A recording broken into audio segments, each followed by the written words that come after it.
Welcome to Getting Sports with Drunk. I'm your hostess, Cupcake the Riddler, and I'm joined by Solzy, Kendall, Mock, Sheen Washable. J-Mart. Damn it. We had to include the Mock Sheen Washable again. He keeps forgetting his name. learn it. Alzheimer's at a young age. All you got to It's do is learn it. I'm trying so hard to get rid of it, but everyone gonna likes happen. it. Mock Sheen You'll Washable. never shake it. It's like a bad cold. We're going famous because of that name. Get used to the wonderful sounds of J-Mart on the mic, as he is now the most newest permanent member of Getting Sports with Drunk. Oh, yeah. Oh, yeah. So, starting lineup time, gentlemen. I'll lead things off with 21st Amendment's Brewing, Back in Black. That's right, the AC/DC original. Souls? I'm drinking the one, the only, the juice. Reed? He loves it. He loves it. I'm glad you like it. I'm glad you like it. Good. I'm drinking... It's so stupid. I'm drinking Headway by Counterweight. A local brewery, Kendall. Ah, well, see, that's your job. You need to know these things.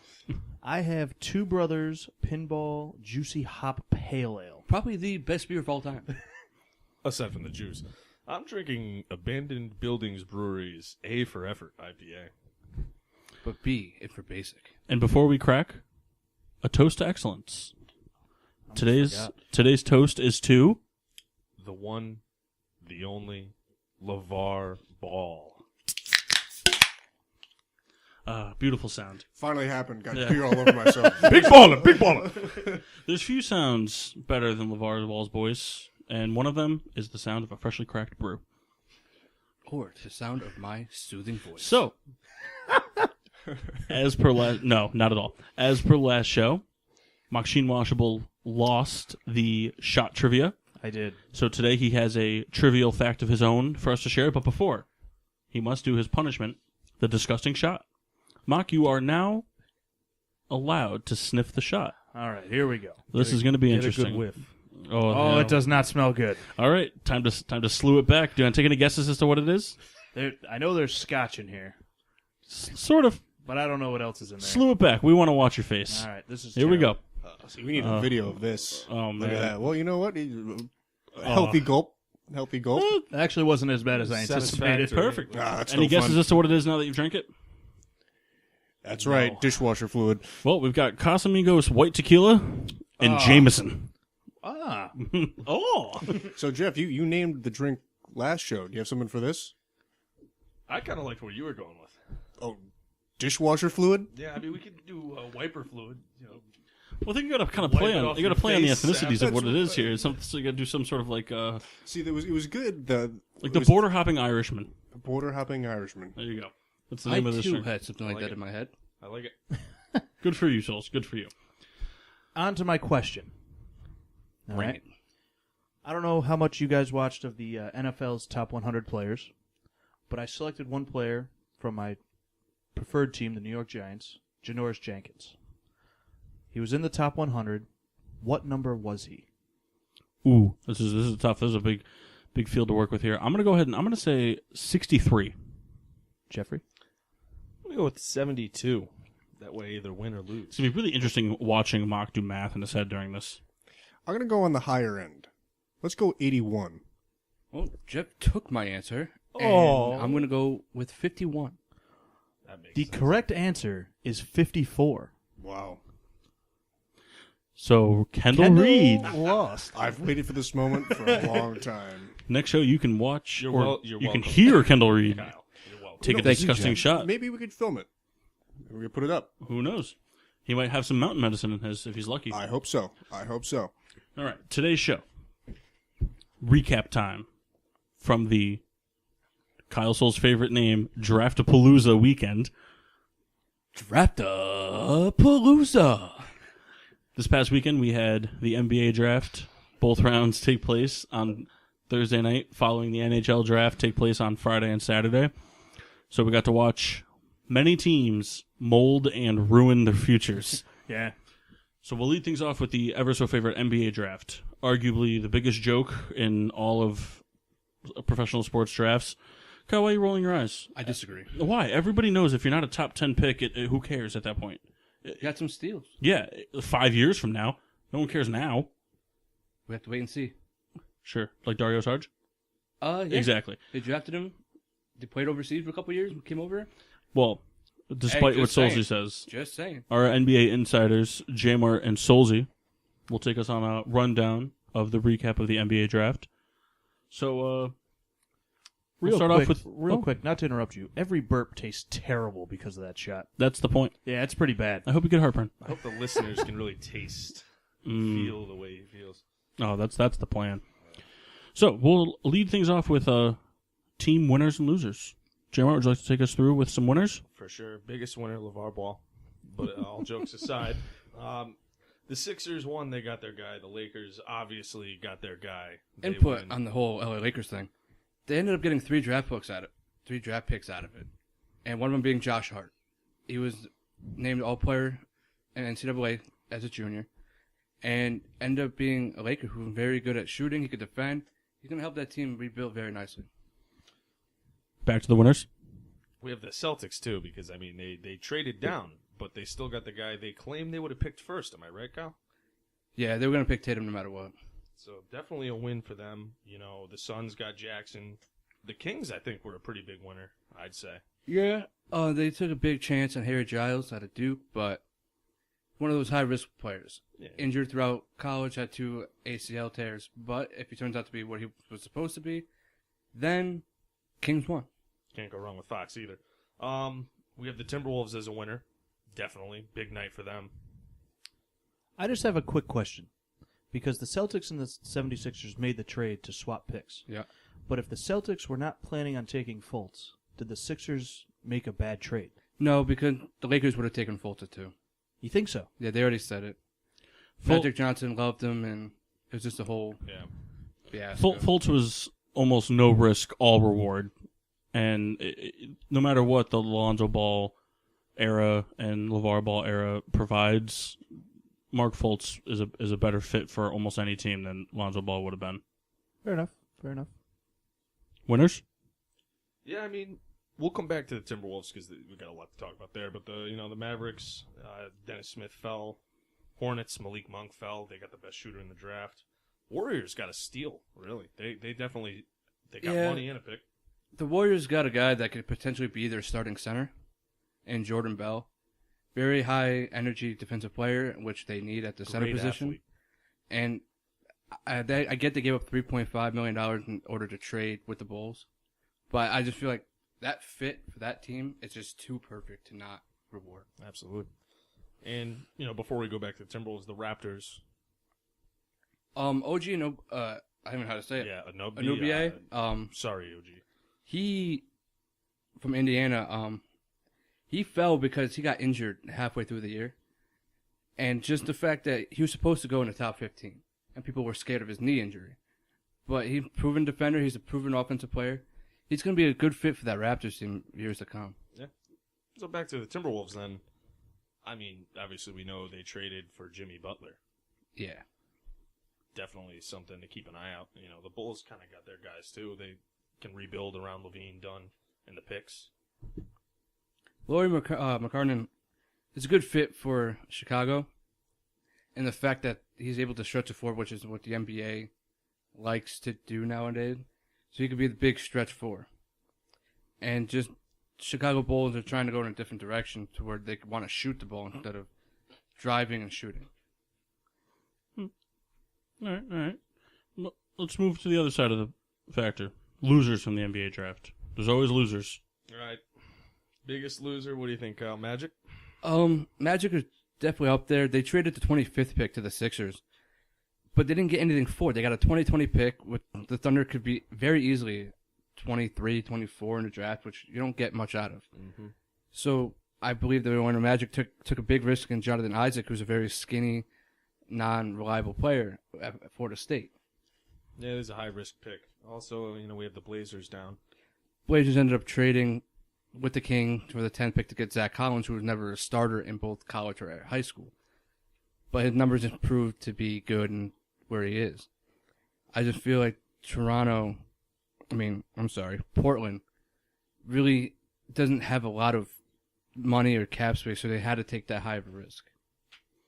All right. Well, let's to speed things up. Let's go into some steals of the draft. Who's the biggest steal of the draft?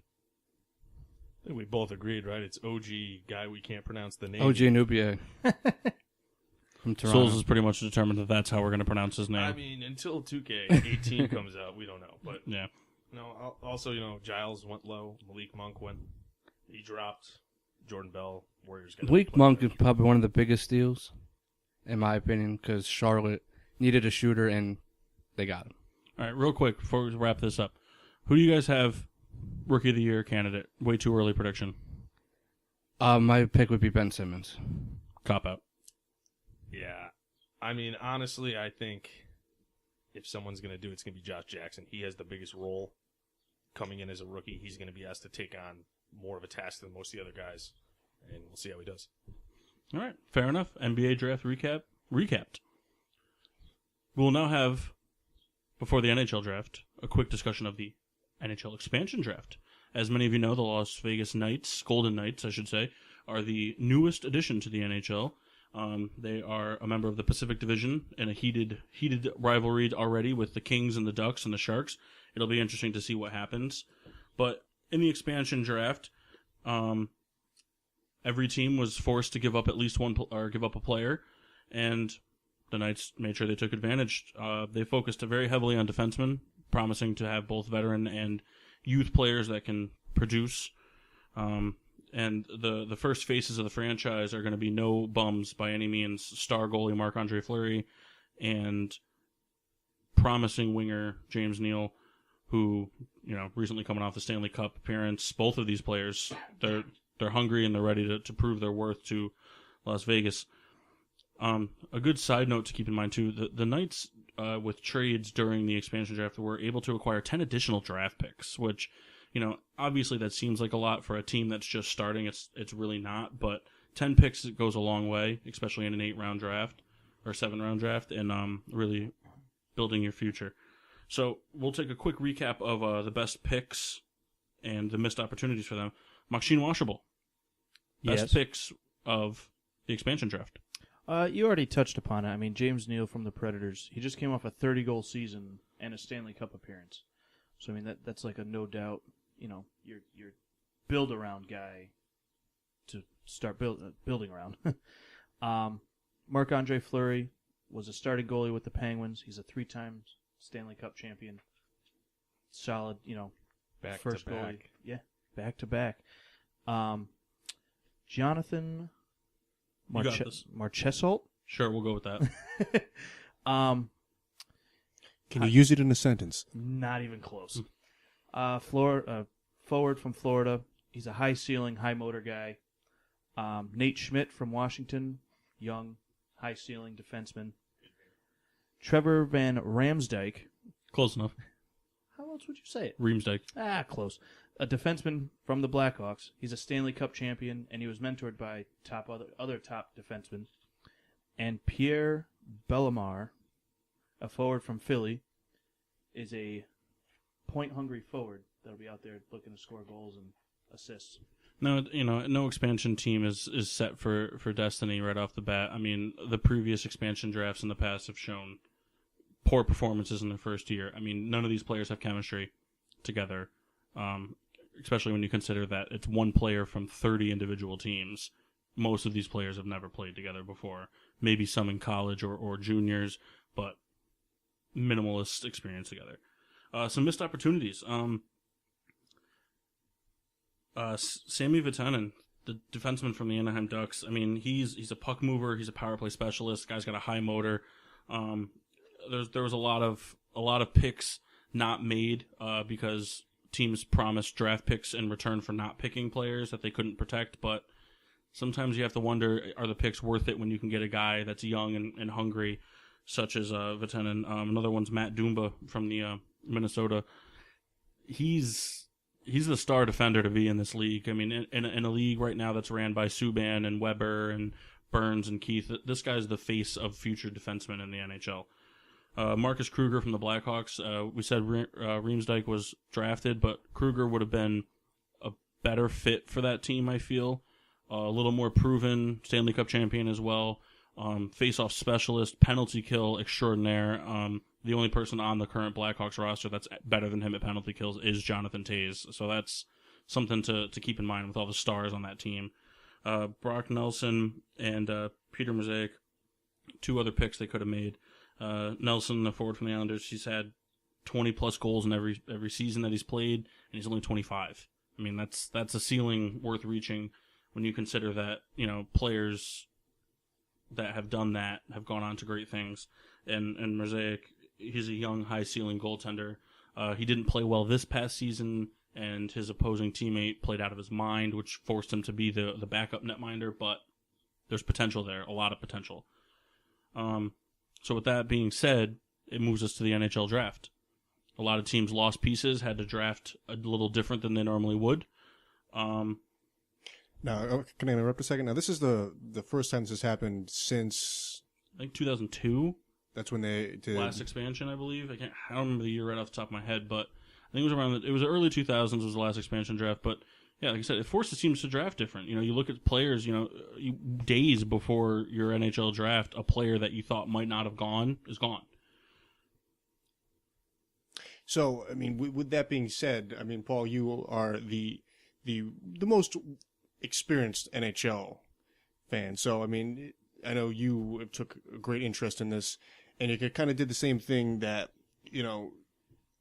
Jamar and Souls did with you and Mock. You kind of did the winners and losers of the draft. So why don't you guys take me through with Mock? Why don't you give me some winners first?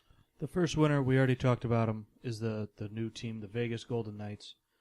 They already drafted a pretty decent team through the expansion draft, and they ended up with 3 top 15 picks, and they were able to go ahead and draft Cody Glass, Nick Suzuki, and a 2-way defenseman in Eric Brandstrom. But the jerseys, I don't know. Yeah, the jerseys need some work. They'll get there. Paul. A big loser in my mind, arguably the biggest loser, is the Boston Bruins. They're in a slight rebuild phase with their stars and Bergeron and Chara aging and falling off. But they had some pretty long reaches in the first and second round picks, leaving some very proven, formidable talent on the board in both rounds that are pretty much shown to be NHL-ready talents now. Mock. Another winner that I had was the Columbus Blue Jackets. Now, they didn't have a first-round pick, but they were able to acquire Artemi Panarin in a trade. I know I didn't say it right. Yeah, it's Artemi Panarin. These names are not easy to say. You should see him try to pronounce English names. But now, the Blue Jackets now have 2 of the youngest talents in hockey, so they're looking up. So, Paul, what do you got? Another one, the Rangers. The Rangers they're a team that's kind of hungry now, but they didn't really look it in the draft. They traded for the 7th overall pick, and they reached really far. They got Elias Anderson, who's potential to be a good player, but more in years to come. This guy was ranked to go 25th overall, and they drafted him 7th. That's a very big reach, especially in the first round. And they took Flip Schittle. He's one of the youngest players in the draft, but he's also very unproven with almost no experience and not really ready to produce at the NHL level right now. Let's switch gears just for a second. I mean, I didn't watch the draft, but I know that you are more in tune than I am. Now, it's my understanding it's done over 2 days, correct? Right. They do the first round on the first night, much like the NFL, but then the second night they do everything else. All the rest of the rounds take place in the second night. And it was considered pretty slow, right? There was nothing that really groundbreaking. Right. I mean, if you want to look at losers of the NHL draft, it's the fans. There was no team involvement in the second day of the draft. No trades, nothing notable to speak of. With the expansion draft just happening and a lot of teams moving picks and players, GMs, I think, were just worn out. They really didn't have it in them to trade anything else. There was too much risk already taken and players lost and picks lost. Now, Mock and Paul, the equivalent of Paul, correct me if I'm wrong, the equivalent of Rookie of the Year is the Calder contender. Is that correct? Calder Trophy. So in the NHL, everyone's granted a trophy type thing and named after whatever. And so for the Calder winner, I think it's got to be Nolan Patrick, center drafted by the Flyers, 2nd overall. He's got the highest IQ in the draft for hockey. I mean, he's an outstanding player who's ready to do everything now. He scored 205 points in his 163 games in the WHL, which is obviously very impressive, averaging over a point a game at such a young age. He's the most NHL-ready player now. He's the player in this draft that's ready to come in and join a top line and produce at a high level, much like Austin Matthews did for the Maple Leafs this past year. Mark, do you also have a prediction? I don't. You don't have a prediction? I don't. No? Didn't know that was coming. Well, let me ask you, of people that you mentioned, the winners and losers of the draft, no? Well, that's okay. That's okay, because I also don't have a prediction. Just one other thing to touch on. We mentioned winners and losers. The mixed emotions winner of this draft is the Chicago Blackhawks. Two downsides. They lost Hossa for the season just before the expansion draft due to a skin disorder. And they traded 3-time Stanley Cup winner Hjalmarsson and, as mentioned before, Temi Panarin to the Blue Jackets. But in return for the Panarin trade, they got Saad, who is a 2-time Stanley Cup winner, for the Blackhawks. So he knows the system, he knows the coaching, he knows the players. And they got Forsberg, a really good, solid backup to play behind Crawford after just losing Scott Darling to free agency.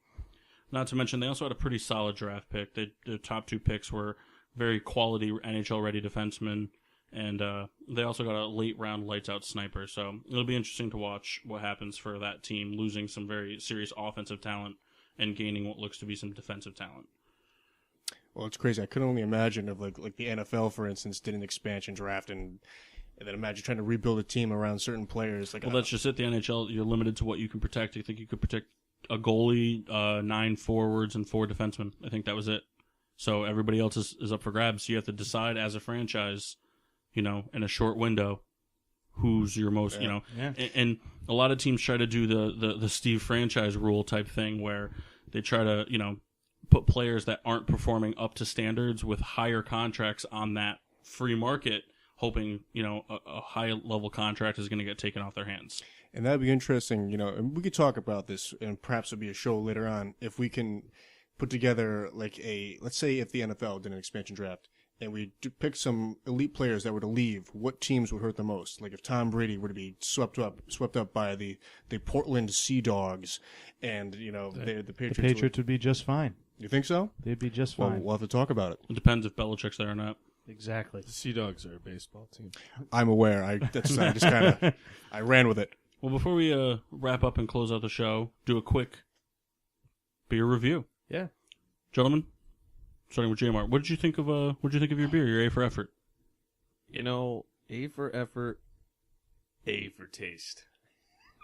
That's what I like to hear. I hated everything about it. Say it again. McKendall, Headway is obviously no unknown brew in the Connecticut area, but what did you think of your counterweight? I enjoyed it very much, and I'm looking forward to...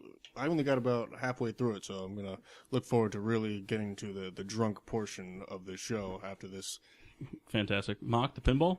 I tell you, it is very good. I thought it was going to be a little hoppier, but it's not. It's got a nice, looks like a nice letdown. smooth finish. It's nice. Kyle, what'd you think of the juice? It's juicy, baby. And the Back in Black. He's been waiting forever to say that. It's been eating him alive. The Back in Black from 21st Amendment. It's pretty good. It's kind of got like a portery type taste to it for an IPA. It's not overly hoppy, which is nice. I mean, the black IPAs usually aren't, but remember to follow us on all social medias. You can find us on Facebook at Getting Sports with Drunk. Same name on Instagram, and on Twitter it's GSWD_4. Hashtag GSWD. For all For your all daily posts, uses. everything. But before we go, Kyle, can we get that one more time? Which part? The juicy bit. That slogan you just made. It's all juicy, baby. Excellent. I like that a lot. On that note, Stay juicy. Stay juicy, and we'll see you next week. I'm the Riddler. I'm J-Mart. I'm Mock. I'm Kendall. And I'm Sozy. And this is Getting Sports with Drunk.